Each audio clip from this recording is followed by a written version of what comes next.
Fiat claims at last to have perfected its Punto supermini, with an affordable package promising sleeker styling, clever technology and more efficient engines, most notably an innovative twin-cylinder TwinAir petrol unit that's unique in this segment. These days, this Italian contender probably won't be the first model you think of in the small car sector, but it remains a smart, stylish and sensible choice. Fiat is very good at small cars, especially this one, the Punto Supermini. It's a model that Turin has depended on very heavily over the last couple of decades, ever since an original introduction back in 1993 in a first-generation guise that sold by the million and proved so successful that the Italians didn't even bother to update its underpinnings for the Mark II model, launched at the turn of the century. They paid the price for that, with sales waning by the time the Punto was properly made up for the new millennium and relaunched as the Grande Punto in 2005. That design certainly looked good, but was low-tech beneath the bonnet and light on quality once you got inside. Faults the brand tried to address with a revised version, the Punto Evo, launched in 2010, before being further smartened and fettled to create the car that we're looking at here, that was introduced early in 2012. So, has Fiat at last got this car right? Well, on paper here the prospects look good, for at last all the important boxes seem to have been ticked. There's enough advanced engine wear beneath the bonnet to satisfy the most demanding technophobe, so running costs are right up, with class leaders who've nothing to match the headline power plant, a clever 0.9 litre TwinAir petrol unit that needs only 2 cylinders to develop a revvy 85 brake horsepower. The interior at last has a sheen of quality to it, and the styling too has been tweaked for a return to chic, trendy looks that are reminiscent of the original. It's all enough to create a car that needs no apology. No Grande or Evo preface to its name, no desperate dealer offers. Once again, it's a car sold simply as a Fiat Punto, the kind of model you'd expect 2 decades of development to be able to create. Which is just as well, for it must compete against a whole range of higher profile, more recently launched supermini rivals, cars indeed you might already be considering. In which case, ought this Fiat also to feature on your shopping list? Let's find out. An Italian car should always be characterful, especially if it's a small one. Others might handle better or be more refined, but when it comes to bonding, well, as a real red-blooded enthusiast, you'd like it to be Latin. From the Alphasad of the 70s to the Fiat 500 of the present day, models from this part of the Med have attracted a loyal following, as did the original version of this Punto. In more recent years, though, this car had become more humdrum to drive, lacking the kind of spark that used to set it apart. Is that back in this much improved model? Well, it depends very much on which variant you happen to end up driving. There's nothing very remarkable about the 8-valve petrol units at the foot of the range, a 69 brake horsepower 1.2 and a 77 brake horsepower 1.4, unless you particularly want the dual logic semi-automatic gearbox that's an option for 1.4 litre drivers. But further up the range, things are very different, most notably with the variant that I'm driving here, the latest model to be fitted with Fiat's award-winning 2-cylinder 0.9 litre TwinAir petrol engine. Now, we thought 2 cylinders might be a bit on the light side when first we saw this unit fitted to the company's little 500 city car. So installed into a vehicle with a curb weight of nearly 1,100 kilograms, you'd have to think that the technology behind it would be tested to the limit.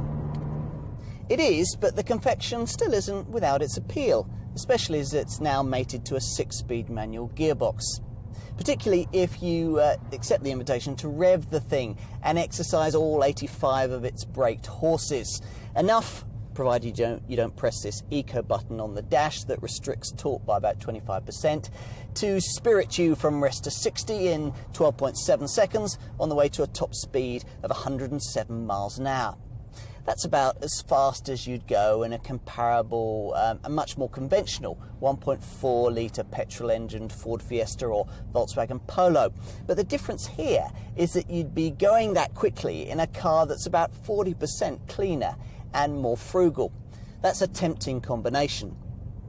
More surprises lie further up the petrol-powered range, where Fiat's clever multi-air technology features in a couple of 1.4 litre units. One with a turbo developing 135 brake horsepower, one without, putting out 105 brake horsepower. Now, the multi-air philosophy is based around combustion being controlled directly from the inlet valves rather than through the throttle, delivering an engine that's far more efficient and powerful than a comparable conventional unit. What it all means in supermini terms is that in another small car you'd need a variant with an engine of 1.6 or even 2 litres in size to match the sheer drivability of a Punto 1.4 litre multi-air. Now, that isn't something that you'll sense from stats suggesting that the normally aspirated version of this car manages rest to 60 in 10.8 seconds on the way to 115 miles an hour, or that the turbocharged version manages rest to 60 in 8.5 seconds on the way to 124 miles an hour. But it is something that you'll sense on the road, where the extra pulling power that multi-air delivers really makes the car more flexible to use. The diesel models also pull well through the gears, both powered by a 1.3 litre multi-jet engine developing either 75 or 85 brake horsepower, and quick enough in its pokiest form to make rest to 60 in 13.1 seconds on the way to a top speed of 107 miles an hour.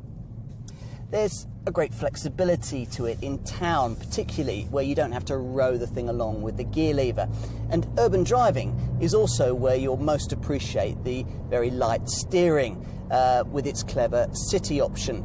Now, you activate that by pressing this city steering button on the dashboard that instantly lightens the steering for really tricky, tight parking manoeuvres.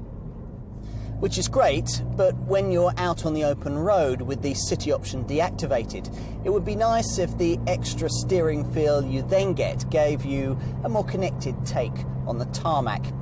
As it is, it can be difficult when you're going fast through a set of bends to place this car through the turns as accurately as you might like.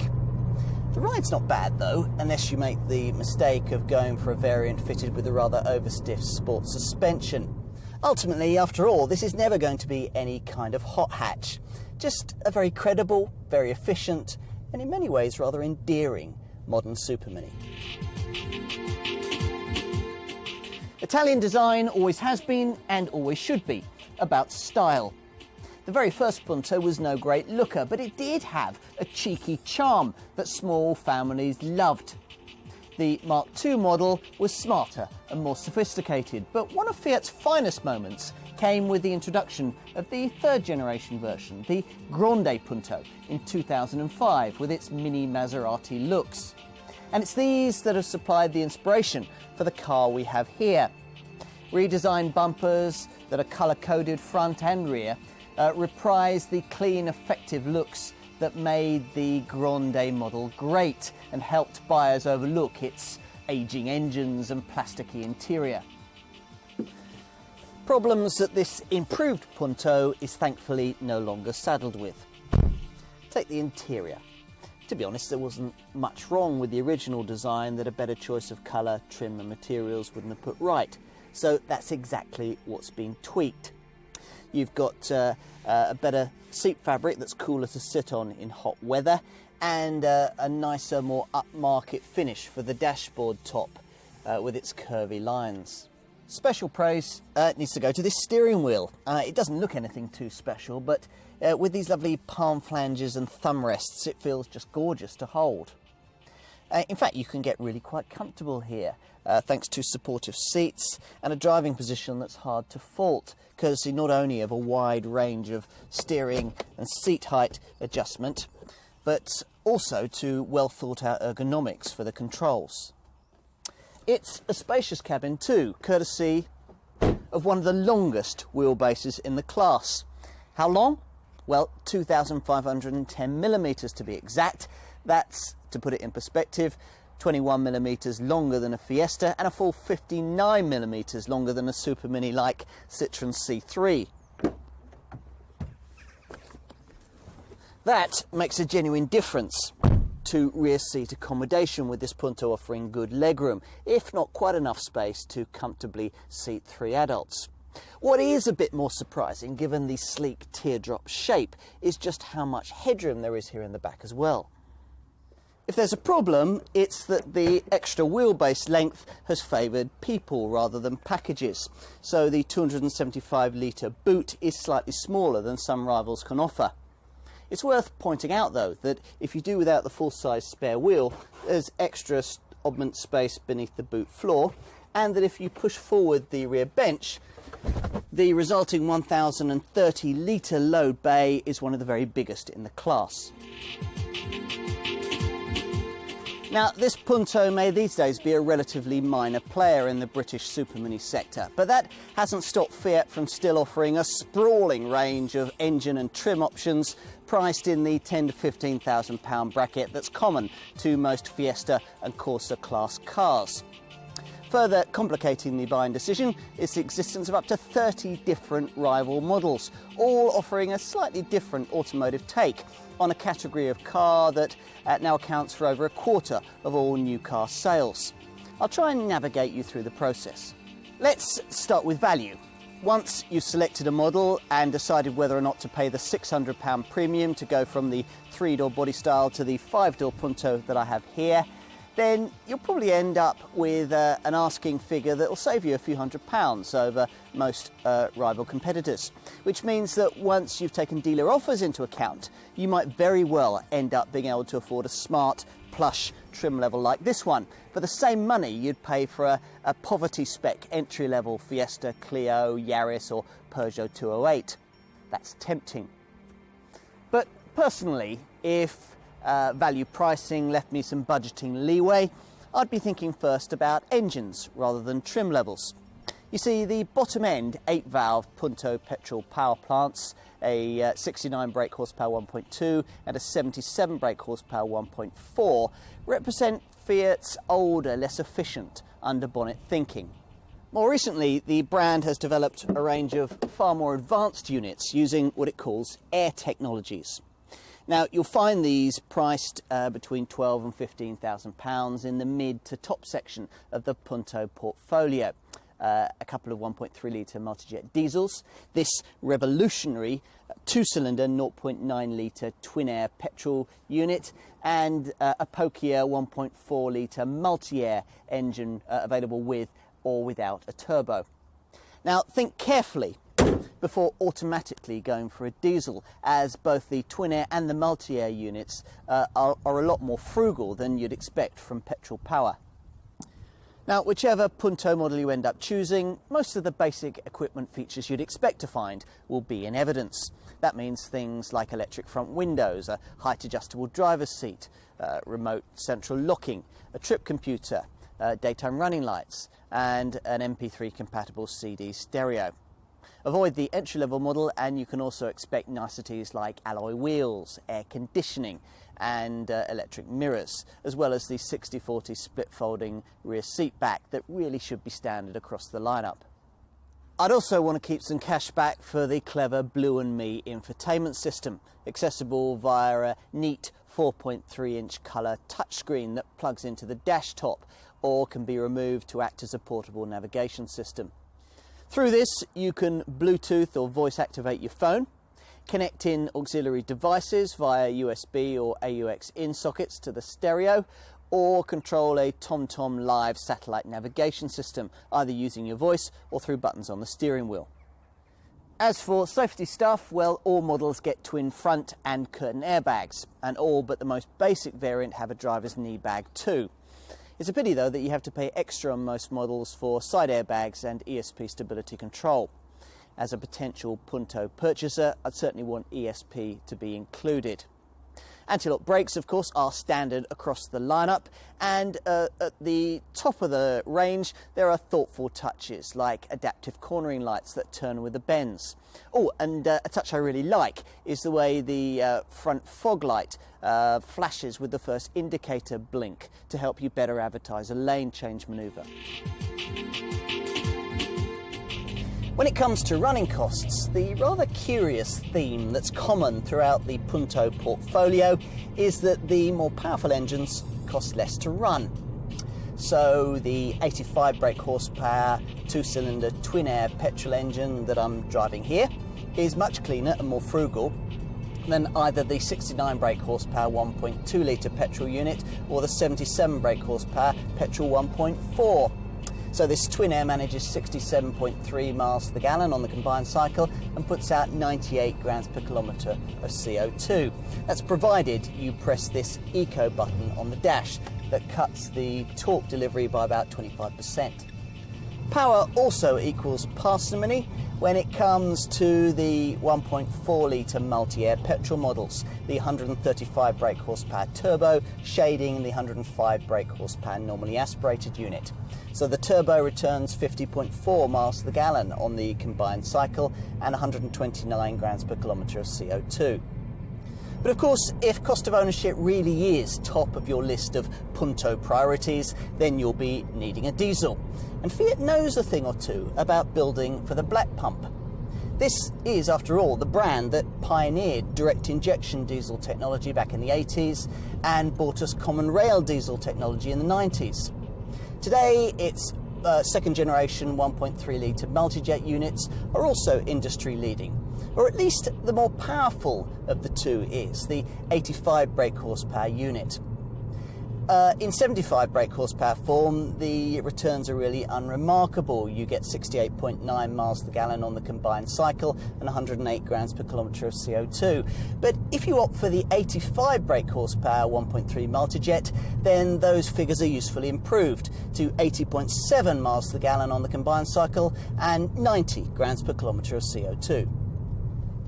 All these figures are aided no end by the standard inclusion of a start-stop system that cuts the engine when you don't need it, stuck in traffic or waiting at the lights. And you've got a fighting chance of getting within striking distance of them on a regular basis, thanks not only to a gear shift indicator on the dash, but if you've specified the Blue and Me infotainment system, Fiat's clever eco-drive setup. Now, this works by the simple expedient of putting a USB stick into the Blue and Me slot down here and then plugging it into your home PC at the end of your journey. Via Fiat's EcoDrive website, your acceleration, deceleration, gear shifts and speed will all be analysed before advice is given on how to improve your driving efficiency. Fiat reckons that so far the site has helped over 64,000 users to save over 4,300 tonnes of CO2. What else? Well, you'll have to factor in levels of depreciation that are slightly above the normal average, but then you can balance that with the better deal that you'll be getting up front in all probability. Insurance, that should be affordable, ranging between groups 6 and 19 on the 1 to 50 scale. So, over 2 decades and 8.5 million sales on from the launch of Fiat's original Punto, this is where we've ended up. And although much has changed, much too has remained the same.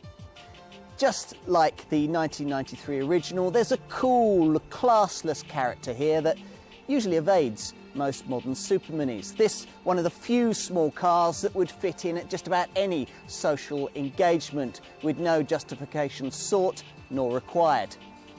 You'll need to buy one of the more expensive variants to get the full triple espresso shot of Latin spirit, but many will feel that to be worthwhile.